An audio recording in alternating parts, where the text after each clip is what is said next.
China and Nigeria are building one of Africa's largest free trade zones in the commercial capital, Lagos. VOA Africa correspondent Scott Stearns reports Chinese companies will use the facility to manufacture goods for export throughout Africa. On the tip of the Lekki Peninsula in Lagos, Nigeria and China are building a 16,000-hectare free trade zone to develop local manufacturing and reduce Nigeria's dependence on imported consumer goods.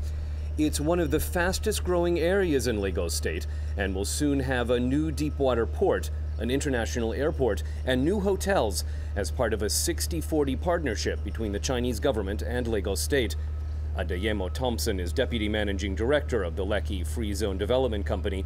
He says construction is on schedule for Chinese shareholders that include the China Railway Construction Corporation and the China Africa Development Fund. In accordance with the master plan and the projections we have made, I think the first phase of the zone, that's the 3,000 hectares, will probably be close to a $5 billion investment.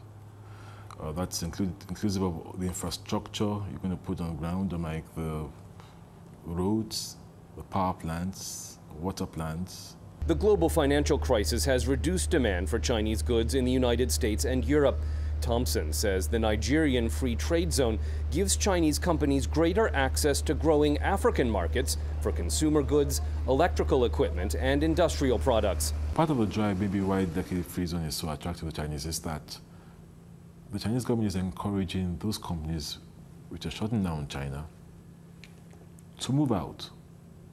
The funds which the government has provided for these companies to encourage them to move out, come out and set their factories in other parts of the world where you have that market. Lagos State Governor Babatunde Fashola says the free trade zone will help develop a Nigerian manufacturing sector that's hurt by unreliable electricity and decaying infrastructure. There's a huge market immediately waiting when you look at how much our people spend importing goods from across the world, how much they pay in excess baggage at major airports that you see them. Bringing this here is like bringing home prosperity. Nearly 90% of products used in Nigeria come from outside the country. The free trade zone will allow Nigerians to buy many of the same goods now produced in China without the cost of importing them. Chinese firms gain both a more immediate access to African markets and far cheaper shipping routes to export their made-in-Nigeria products to Europe. Scott Stearns, VOA News, Dakar.